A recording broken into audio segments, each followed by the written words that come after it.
Salut à tous! Aujourd'hui, on va parler d'une petite révolution dans le monde de l'intelligence artificielle. Un truc qui change vraiment la donne, la quantification FP8. C'est en gros ce qui permet à l'IA de devenir beaucoup plus efficace. Alors, voilà la question qui tue. Comment on fait pour prendre un énorme modèle d'IA, le couper en deux et espérer qu'il ne devienne pas complètement idiot? C'est un peu ça le casse-tête. Et c'est justement là que la technologie FP8 entre en jeu pour nous donner la solution. Pour bien saisir l'énormité du problème, imaginez un modèle comme Llama 2. On parle de 70 milliards de paramètres. 70 milliards. Chacun de ces paramètres, c'est un nombre qu'il faut stocker quelque part. Et tous ces chiffres, ça crée ce qu'on appelle le mur de la mémoire. C'est un obstacle monumental, aussi bien pour le stockage que pour la puissance de calcul nécessaire. Et attention, le problème, ce n'est pas juste le stockage, c'est un cercle vicieux. Ces modèles colossaux, ils sont lents, ce qui crée de la latence, ils exigent du matériel hors de prix, des armées entières de GPU surpuissants. Résultat, pour beaucoup de développeurs ou de chercheurs, c'est tout simplement inaccessible. Bon, alors, quelle est la solution? C'est la quantification.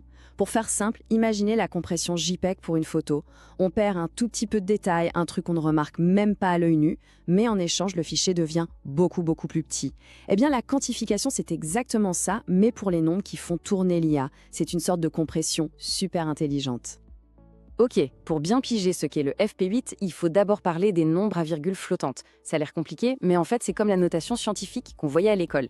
Il y a deux morceaux importants, la mantis, qui donne les chiffres précis, et l'exposant, qui indique la taille. En gros, est-ce qu'on parle d'un très grand nombre ou d'un tout petit? Alors là, la comparaison est vraiment parlante.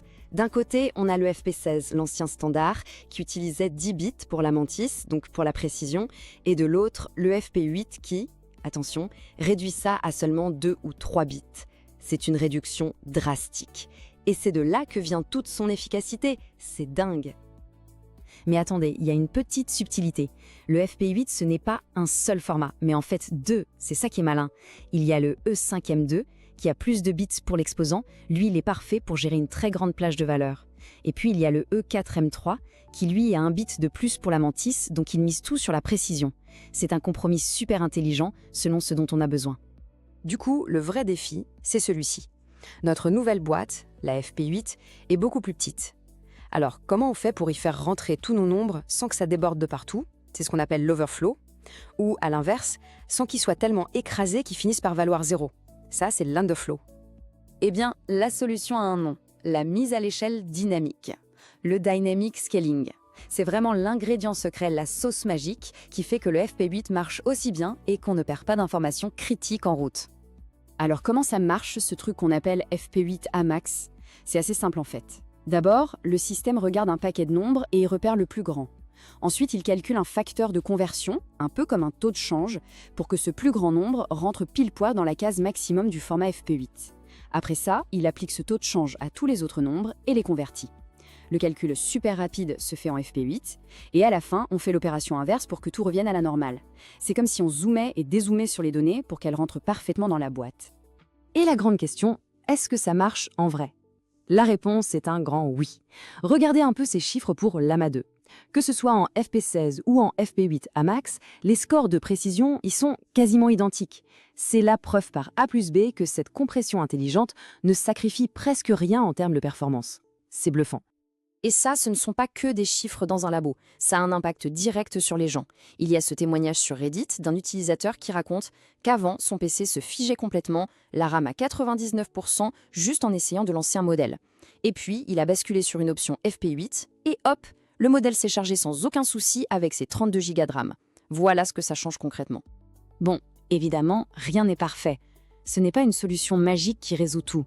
Pour la plupart des choses, c'est génial, mais qu'est-ce qui se passe si on pousse vraiment le modèle dans ses derniers retranchements, sur une tâche qui demande une précision d'orfèvre? C'est là qu'on voit les limites. On a ici les résultats d'un test assez extrême. Générer un texte très complexe à l'intérieur d'une image. Le modèle en FP16, il a réussi 5 fois sur 10. Pas mal. Mais le même modèle en FP8, une seule fois sur 10. Ça montre bien que sur les tâches hypersensibles, le fait d'avoir un peu moins de précision, eh bien ça peut coûter cher. Ok, pour résumer tout ça, qu'est-ce qu'il faut retenir? Primo, le FP8, ça réduit énormément la taille des modèles et la mémoire qu'ils bouffent. Secondo, grâce à la mise à l'échelle dynamique, la précision reste super bonne dans la plupart des situations. Tertio, ça rend l'IA de pointe bien plus accessible sur du matériel moins cher. Mais attention, il y a un mais. Les performances peuvent chuter sur des tâches très pointues et il faut du matériel récent comme les GPU Nvidia H100 pour en profiter à fond. Et tout ça nous amène à une dernière question, une question pour l'avenir. Maintenant que l'IA est plus efficace, plus légère, plus accessible, où est-ce qu'on va la retrouver demain? Dans nos smartphones, c'est sûr. Dans nos voitures, probablement. Mais peut-être aussi dans des endroits auxquels on ne pense même pas encore. Le champ des possibles est grand ouvert.